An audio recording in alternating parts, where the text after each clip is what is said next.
সুপ্রিয় শিক্ষার্থী, জাতীয় বিশ্ববিদ্যালয়ের অনলাইন ক্লাসে সবাইকে স্বাগতম। করোনাকালীন শিক্ষা কার্যক্রম চলমান রাখার স্বার্থে জাতীয় বিশ্ববিদ্যালয়ের উদ্যোগে অনলাইন ক্লাসে সংযুক্ত হতে পেরে আমি আনন্দিত। সবাইকে স্বাস্থ্যবিধি মেনে চলার আহ্বান জানাচ্ছি। আজ আমাদের বিকাশ মনোবিজ্ঞানের 5 নম্বর লেকচার। আমাদের আজকের পড়ানোর বিষয় উইডোহুড, রিম্যারেজ এবং প্যারেন্টিং। আমি নিত্যানন্দ গাইন, প্রভাষক, মনোবিজ্ঞান বিভাগ, হাবিবুল্লাহ বাহার কলেজ। সবাইকে আরো একবার স্বাগত জানিয়ে শুরু করতে যাচ্ছি আজকের ক্লাস।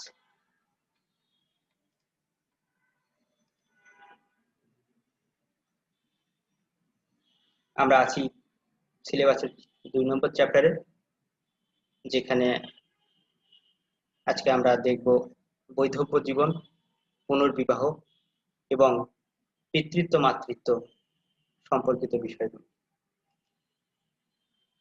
আজকের ক্লাসে আমরা যে বিষয়গুলো নিয়ে আলোচনা করব সেগুলি এক নজরে একটু দেখে নেওয়া যাক। আমরা প্রথমেই দেখব বৈধব্য জনিত সমস্যা, বৈধব্য জীবনের অভিযোজন, পুনর্বিবাহের সমস্যা এবং পুনর্বিবাহের অভিযোজন, সবশেষে মা বাবার ভূমিকায় অভিযোজন। এই কয়েকটি বিষয় আমরা ধাপে ধাপে আলোচনা করব। বৈধব্য জীবন। বৈধব্য জীবন এমন একটি অবস্থা যেখানে ডিভোর্স অথবা সঙ্গী বা সঙ্গিনীর মৃত্যুতে যে নিঃসঙ্গ পরিস্থিতির সৃষ্টি হয় সেটিকে আমরা বলছি বৈধব্য জীবন।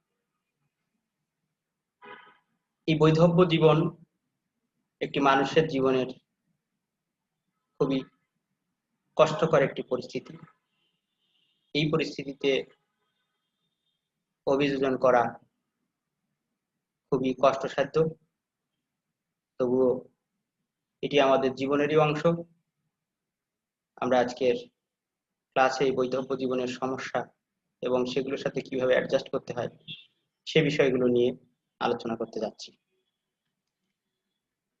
অ্যাডজাস্টমেন্ট টু উইডোহুড বা বৈধব্য জীবনে অভিযোজন। বলা হচ্ছে যে যে সমস্ত নারীদের স্বামী মারা যান বা স্বামী কর্তৃক তালাকপ্রাপ্ত হন, তারা অত্যন্ত নিঃসঙ্গতায় ভোগেন।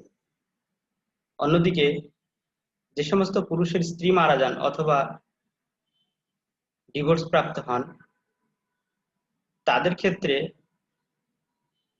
খুব বড় রকমের যে সমস্যাটি হয় সেটি পরিবার ব্যবস্থাপনা, অর্থাৎ সংসার সামলে রাখার যে গুরু দায়িত্ব, সেই গুরু দায়িত্ব ভালোভাবে পালন করাটা একজন পুরুষের জন্য খুব কঠিন হয়ে যায় যখন তিনি স্ত্রীহারা হন। তাহলে আমরা দেখি যে বৈধব্য জীবনে কোন কোন বিষয়ের সাথে অ্যাডজাস্ট করতে হয়। প্রথমত, ইকোনমিক হার্ডশিপ বা অর্থনৈতিক কষ্ট। এটি অত্যন্ত স্বাভাবিক একটি বিষয় যে সঙ্গী বা সঙ্গিনীর অনুপস্থিতিতে অর্থনৈতিক বিষয়াদি চালিয়ে রাখা সেটি খুব কঠিন এবং কষ্টসাপেক্ষ হয়ে যায় যে কোনো ব্যক্তির পক্ষে।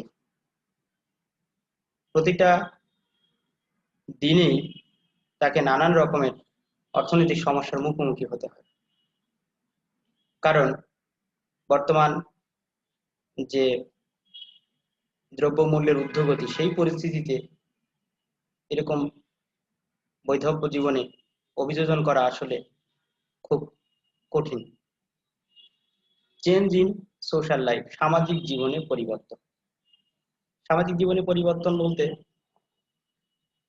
ডিভোর্সের পরে অথবা মৃত্যুজনিত কারণে যদি কারো এই বৈধব্য পরিস্থিতির মুখোমুখি হতে হয়, সেক্ষেত্রে তার সামাজিক জীবন চরমভাবে বিপর্যস্ত হয়। প্রত্যেকটি মানুষের তার সঙ্গিনীর সাথে একটি অত্যন্ত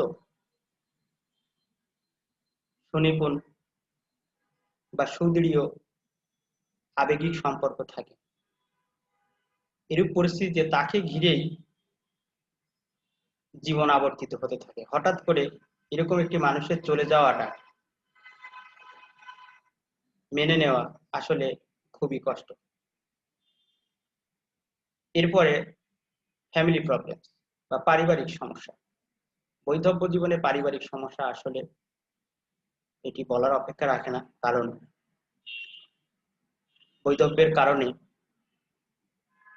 মানুষকে তখন একা সমগ্র পরিবার সামলে নিতে হয়।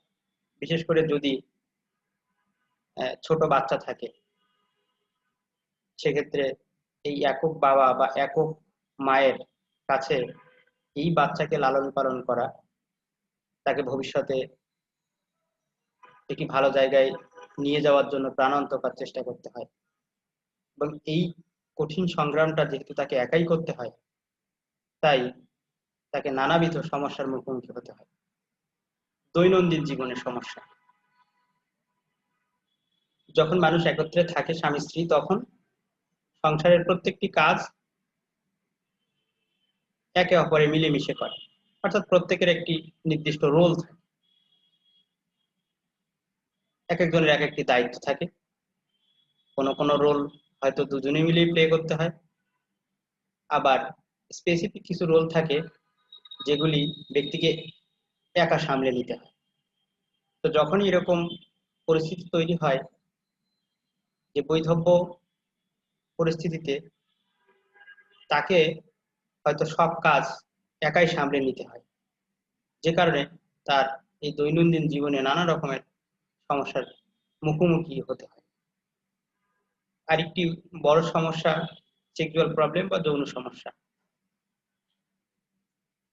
বৈধব্য জীবন যদি অনাকাঙ্ক্ষিতভাবে খুব অল্প বয়সে চলে আসে, সেক্ষেত্রে তার স্বাভাবিক যৌন জীবন ব্যাহত হয় সঙ্গী বা সঙ্গিনীর অভাবে। এরূপ পরিস্থিতিতে সমাজ তাকে একটু ভিন্ন চোখে দেখতে শুরু করে। নানা রকমের কুসংস্কার, কিছু গদবাঁধা ধারণা, মানুষের টিপ্পনি, বাঁকা চোখে তাকানো, এই সমস্ত সামাজিক বিষয়গুলোও তাকে সামলে চলতে হয়। এরপরে আছে রেসিডেন্সিয়াল প্রবলেমস। একজন বিধবা তিনি কোথায় থাকবেন, এটি একটি বড় প্রশ্ন হয়ে দাঁড়ায় যখন তার স্বামী মারা যায়। অর্থাৎ সে কি শ্বশুর বাড়িতে থাকবে নাকি বাপের বাড়িতে থাকবে। শ্বশুর বাড়ির লোকজন অনেক সময় তাকে বঞ্চিত করে, তাকে বাড়ি থেকে বের করে দিতে পারে নানান রকমের অপবাদ দিয়ে। সেক্ষেত্রে তার বাবা মায়ের সাথে থাকা ছাড়া আর কোনো উপায় থাকে না।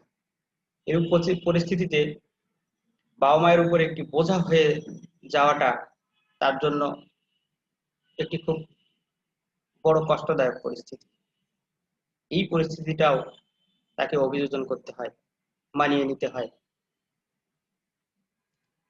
এখন আমরা আসবো রিম্যারেজ বা পুনর্বিবাহে। রিম্যারেজ বা পুনর্বিবাহ কি? যখন একটি বিবাহ শেষ হয়ে গেছে বা ভেঙে গেছে এবং তার প্রেক্ষিতে নতুন করে আবার বিবাহ বন্ধনে আবদ্ধ হওয়াকে আমরা বলছি পুনর্বিবাহ। অর্থাৎ একটি বিবাহ শেষ হয়ে গেছে, যে কোনো কারণে হতে পারে, সেটি ডিভোর্সের জন্য হতে পারে, সেটি মৃত্যুজনিত কারণে হতে পারে, এবং তার প্রেক্ষিতে নতুন করে আবার সংসার সাজানোর বা জীবনকে গুছিয়ে নেওয়ার প্রক্রিয়াকেই আমরা বলছি যে পুনর্বিবাহ। পুনর্বিবাহ এ সেকেন্ড চান্স টু ফাইন্ড লাভ, অর্থাৎ ভালোবাসা খুঁজে পাওয়ার দ্বিতীয় সুযোগ। অর্থাৎ এই সময় আবার নতুন স্বপ্ন দেখার মুহূর্ত। যদিও পরিস্থিতিটা অতটা স্বাভাবিক থাকে না, তবুও সময়ের পরিক্রমায় বা নিয়মের আবর্তে ধীরে ধীরে মানুষ এই পুনর্বিবাহের সাথে অভিযোজন করে এবং সুখে থাকার চেষ্টা করে। একটি গবেষণা দেখাচ্ছে যে নারীদের ক্ষেত্রে মোটামুটি 1/3 আবার বিয়ে করে ফেলে আমেরিকায়। ডিভোর্সের পরে তারা পুনর্বিবাহ করে, এবং মহিলারা পুনর্বিবাহ করেন কিছু বিষয়ের ভিত্তিতে। সেগুলো যদি ডিভোর্সের সময়ে বা তার স্বামীর মৃত্যুর সময় তার বয়স কম থাকে এবং যদি কোনো ছেলে মেয়ে না থাকে, তাহলে পুনর্বিবাহ তার জন্য খুব সুবিধাজনক হয়। সুইট এবং মার্টিন 1990 সালের একটি গবেষণায় দেখাচ্ছেন যে পুনর্বিবাহ ভেঙে যাওয়ার সম্ভাবনা 37%, এবং সেটি 10 বছরের মধ্যেই ভেঙে যেতে পারে। অর্থাৎ মার্টিন বলছেন যে 10 বছরের মধ্যে পুনর্বিবাহিত যে সংসারগুলো তৈরি হয় সেগুলো 37%ই আবার ভেঙে যায়। একটি বিষয় এখানে বলে রাখা ভালো, সেটি প্রথম বিবাহের তুলনায় দ্বিতীয় বা তৃতীয় বিবাহের ক্ষেত্রে স্টেবিলিটিটা অপেক্ষাকৃত কম হয়ে থাকে। এখন আমরা দেখে নিই যে পুনর্বিবাহিত জীবনে মানুষকে কি কি সমস্যার সম্মুখীন হতে হয়। প্রথম সমস্যা সোশ্যাল প্রেশার, সামাজিক চাপ। সামাজিক চাপ কেমন? দ্বিতীয়বার বিয়ে করার পর তাকে আবার নতুন নতুন আত্মীয় স্বজনের সাথে রিলেশন বিল্ড আপ করতে হয়। সেক্ষেত্রে দেখা যায় মাঝে মাঝে তার অতীত জীবনের কিছু বিষয় এই নতুন সংসারে চলে আসতে পারে। হয়তো নানান কৌশলে বা গল্প ছলে নতুন বিবাহিত পরিবারের সাথে সম্পর্কিত আত্মীয় স্বজনরা তার পুরনো জীবন সম্পর্কে জানতে চাইতে পারে, যেটি তার জন্য খুবই বিব্রতকর একটি পরিস্থিতি তৈরি করে।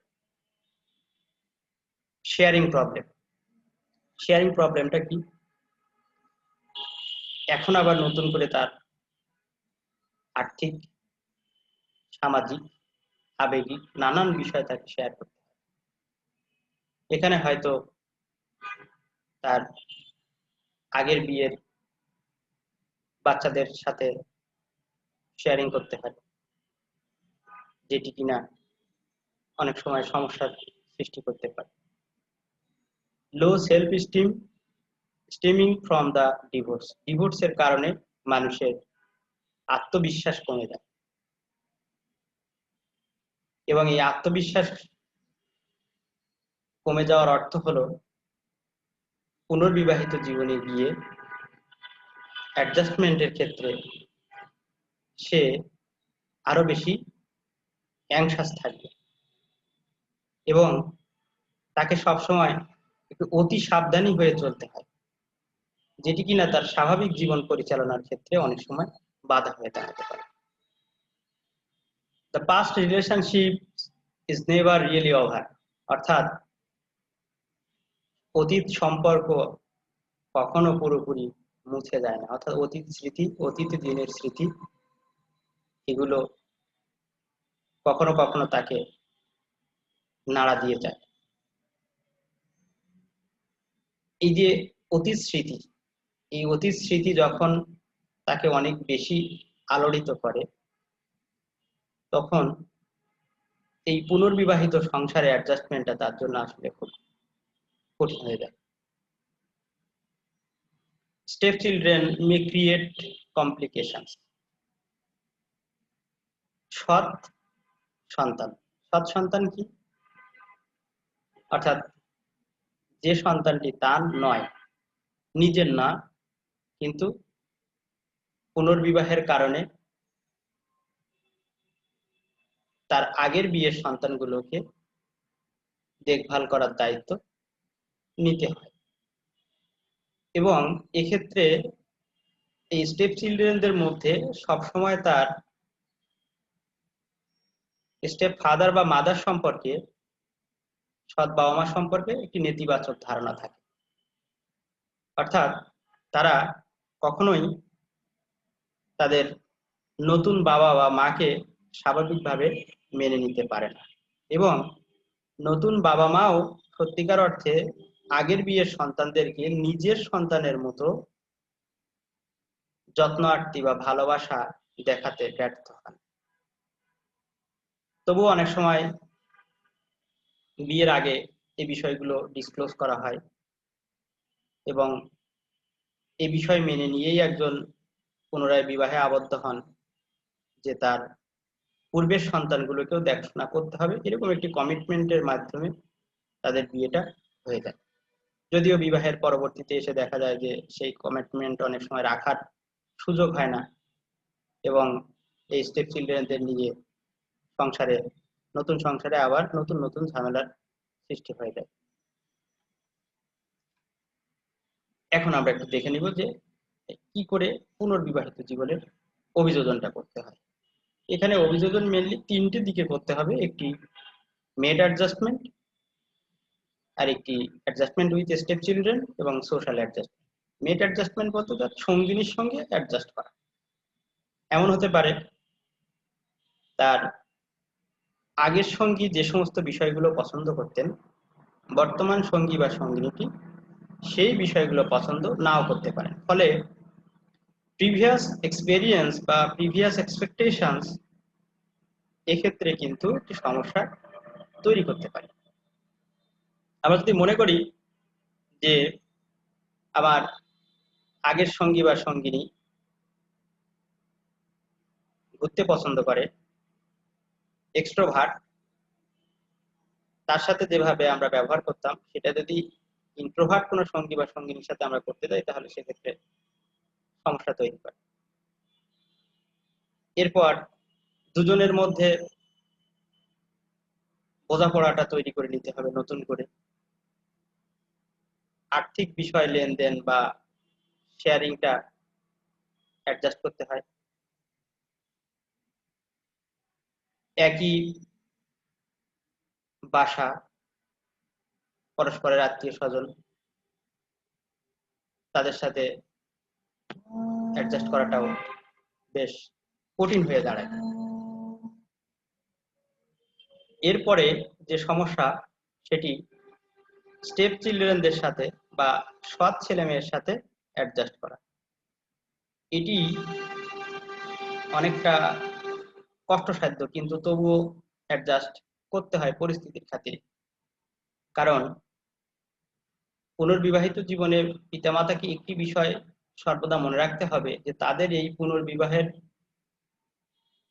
কারণে যাতে আগের বিয়ের সন্তানেরা অসুবিধার সম্মুখীন না হন, এবং যেহেতু তাদের আগের বিয়ে ভেঙে যাওয়া পিছনে এই বাচ্চাদের কোনো হাত ছিল না, এরা এখন পরিস্থিতির শিকার, সুতরাং তাদেরকে বঞ্চিত না করে বরং তাদের আবেগের বিষয়টিকে গুরুত্ব সহকারে বিচার বিবেচনা করে নিজের সন্তানের মতো লালন পালন করার ক্ষেত্রে পিতামাতারা যদি এগিয়ে আসেন, সেক্ষেত্রে বাচ্চাদের ডেভেলপমেন্ট যেমন ভালো হবে, তেমনি সংসারে এটি সুখকর পরিস্থিতির সৃষ্টি করবে।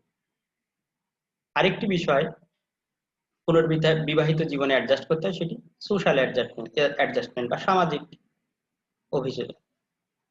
সামাজিক অভিযোজন হলো নতুন পরিস্থিতিতে সমাজের বিভিন্ন ক্রিয়াকলাপের সাথে পুনরায় তাকে খাপ খাইয়ে নিতে হয়। এবং এক্ষেত্রে একটি বিষয় অনেক সময় খেয়াল রাখতে হয় যে অনেক ক্ষেত্রে নিজের পছন্দ অপছন্দের বিষয়টি হয়তোবা এই সোশ্যাল অ্যাডজাস্টমেন্টের ক্ষেত্রে কিছুটা কম্প্রোমাইজ করতে হতে পারে। কারণ পুনর্বিবাহিত জীবন এটি কিন্তু প্রথম বিবাহের তুলনায় বেশি চ্যালেঞ্জিং। ফলে এখানে খুব সতর্কতার সঙ্গে বা সাবধানে পা না ফেললে এই বিয়েটি আবার ভেঙে যেতে পারে। এই জন্য নতুন করে সমাজ জীবনে আবার নিজেকে অ্যাডজাস্ট করে নেওয়াটাও পুনর্বিবাহিত জীবনের জন্য একটি নতুন চ্যালেঞ্জ। আমাদের এবারে আলোচ্য বিষয় প্যারেন্টিং বা পিতৃত্ব বা মাতৃত্ব। Parenting is the process of promoting and supporting the physical, emotional, social and intellectual development of a child from infancy to adulthood।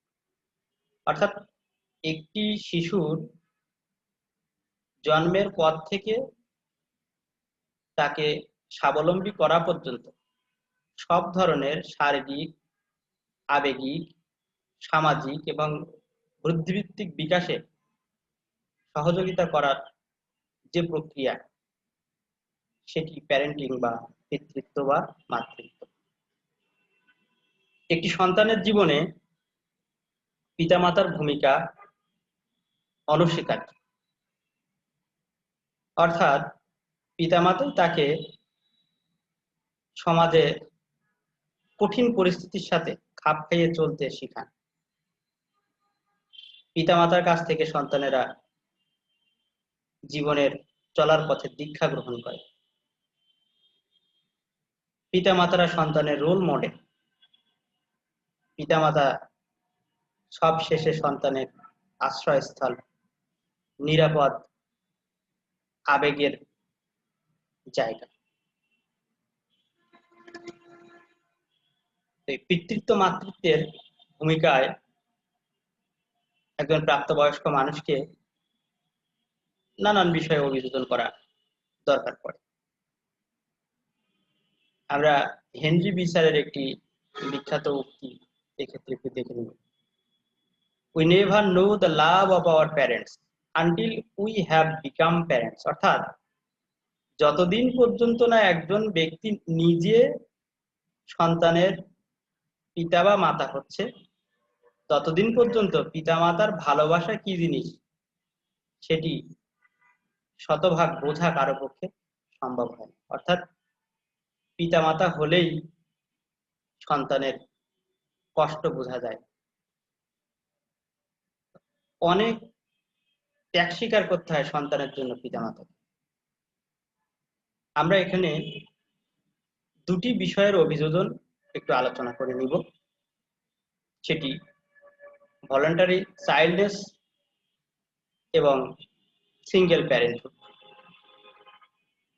অর্থাৎ পিতামাতাকে দুটো বিষয়ে অভিযোজন করাটা একটু চ্যালেঞ্জিং হয়ে দাঁড়ায়। সেটি হলো ইচ্ছাকৃত সন্তানহীন হয়ে থাকা অথবা একক পিতৃত্ব বা একক মাতৃত্বের সাথে অ্যাডজাস্ট। এই দুটি বিষয় পিতামাতার ভূমিকায় অভিযোজনের সবচেয়ে কঠিন বিষয়। এখন আমরা দেখে নিব factors of adjustment two parenting. বাবা মায়ের ভূমিকায় অভিযোজনের উপাদান সমূহ, অর্থাৎ কোন কোন বিষয় এই পিতৃত্ব মাতৃত্ব ভূমিকার অভিযোজনে প্রভাব বিস্তার করে সেগুলো একটু আমরা আস্তে আস্তে আলোচনা করছি। প্রথম যে বিষয়টি সেটি অ্যাটিটিউড টুয়ার্ডস প্রেগন্যান্সি। অর্থাৎ প্রেগন্যান্সি সম্পর্কে পিতামাতার মনোভাব কেমন। পিতামাতা সন্তান জন্মদানের আগে প্রেগন্যান্সি সম্পর্কে হয়তো নেতিবাচক বা ভীতিকর একটি মনোভাব থাকতে পারে, কিন্তু দেখা যায় যে যখন পিতামাতা হয়ে যায় তখন এই প্রেগনেন্সি সম্পর্কে আগে যে তাদের একটি ভীতিকর বা নেতিবাচক ধারণা ছিল, সেটি ইতিবাচক ধারণায় রূপান্তরিত হয়ে যায়। অ্যাটিটিউড টুয়ার্ডস প্যারেন্টহুড, পিতৃত্ব বা মাতৃত্ব সম্পর্কে মনোভাব।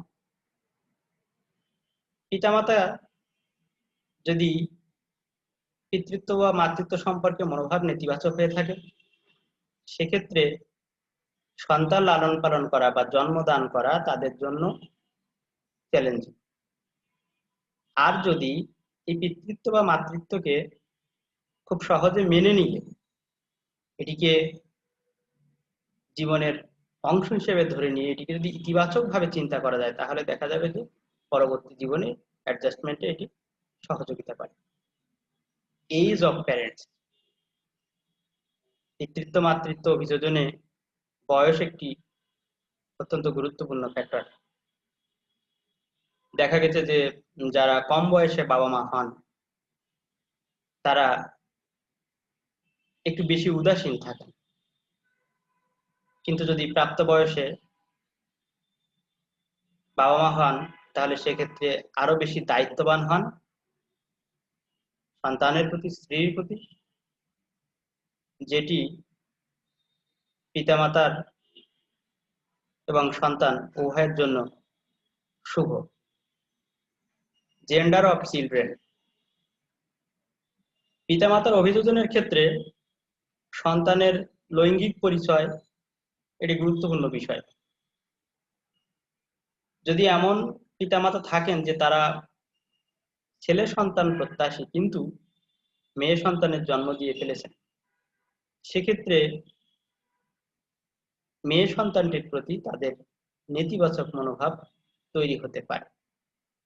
আর যদি প্রত্যাশা অনুযায়ী পুত্র সন্তান তাদের জন্ম হয়, সেক্ষেত্রে দেখা যাবে যে তাদের অ্যাডজাস্টমেন্ট অনেক সাবলীল হয়ে যায়, অনেক সহজ হয়ে যায় তাদের জন্য, কারণ যেহেতু তাদের প্রত্যাশিত সন্তানটি পেয়েছে। নাম্বার অফ চিলড্রেন, বাচ্চার সংখ্যা যত বেশি, অ্যাডজাস্টমেন্টের সমস্যা তত বেশি।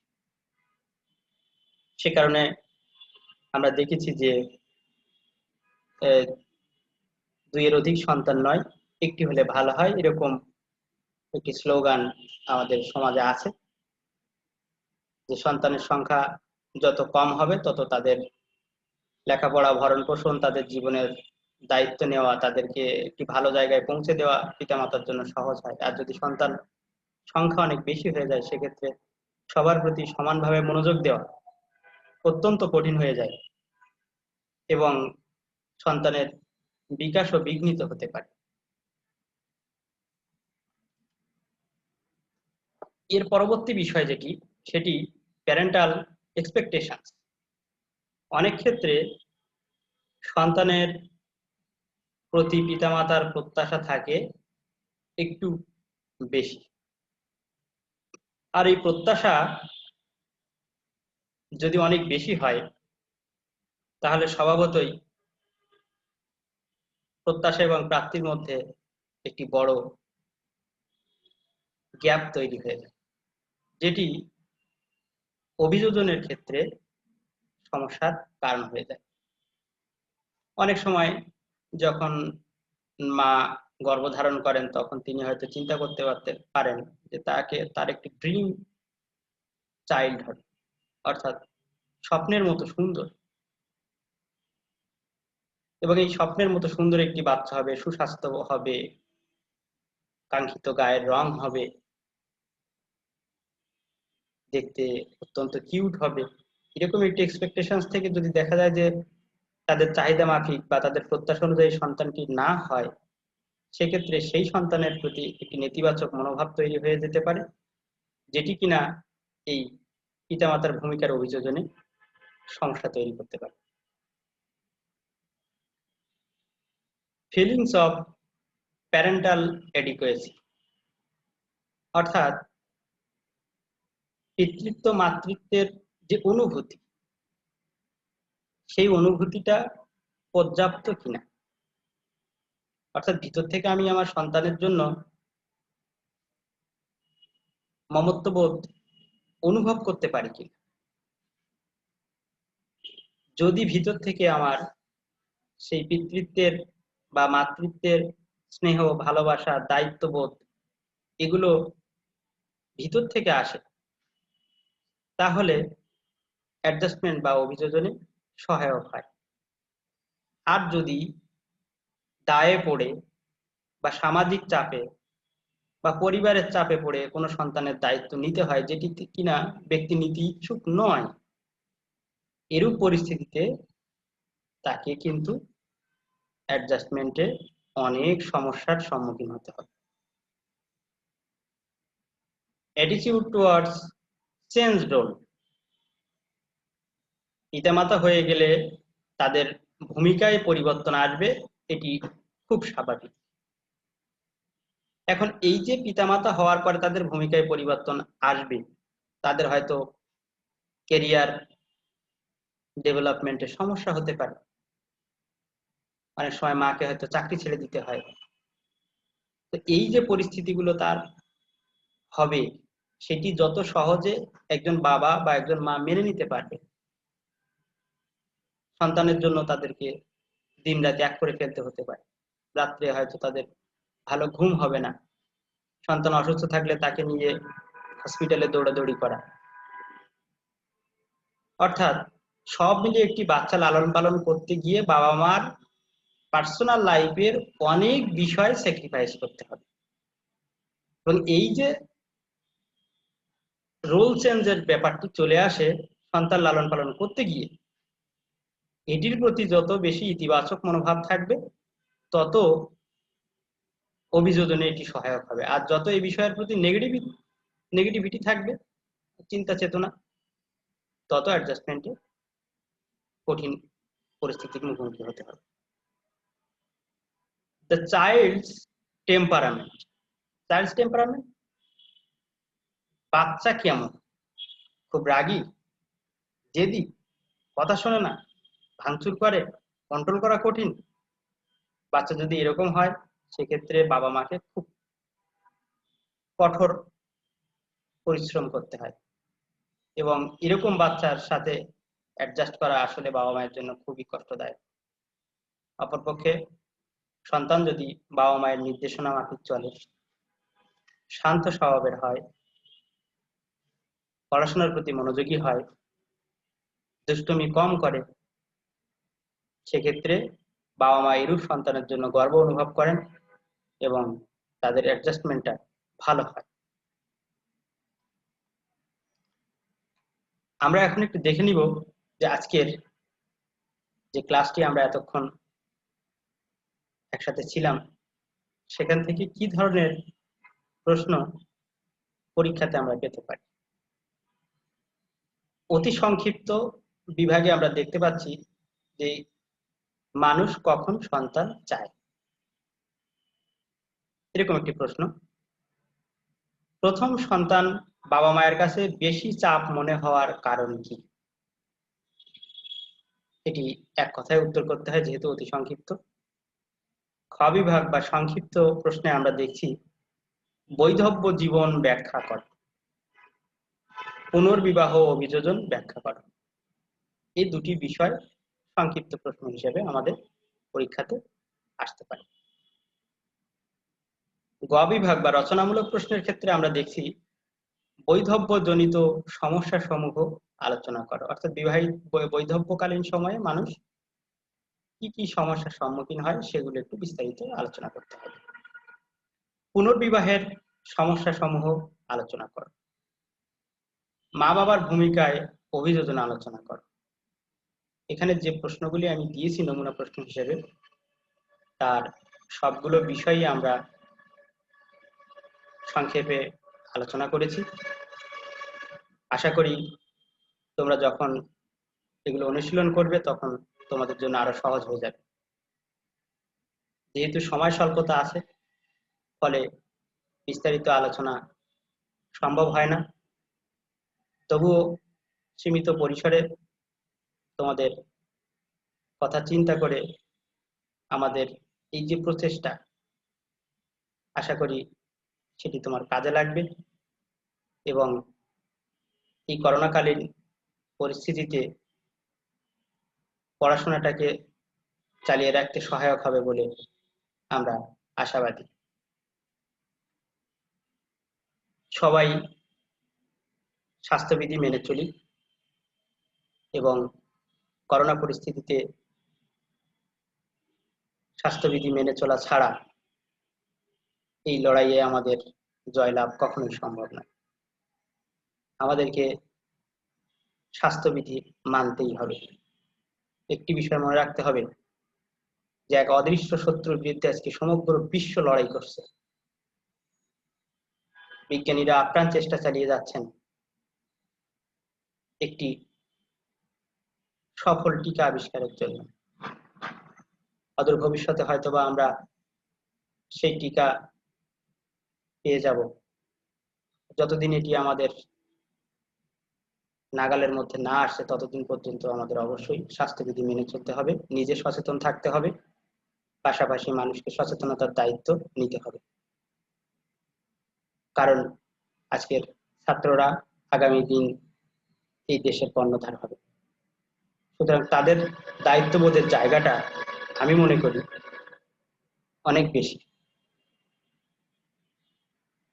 সমাজে ছাত্রদের গ্রহণযোগ্যতা আছে। তোমরা রোল মডেল হও, নিজেরা স্বাস্থ্যবিধি মানো, তাহলে পাশাপাশি অন্যরা উদ্বুদ্ধ হবে বলে আমি বিশ্বাস করি। সকলের সুখী সমৃদ্ধ সুস্থ জীবন কামনায় আজকের মতো আমাদের ক্লাস শেষ করব। তার আগে একটু বলে নিই যে আজকের ক্লাসে আমি হারলকের developmental psychology life span approach এই বইটি ফলো করেছি।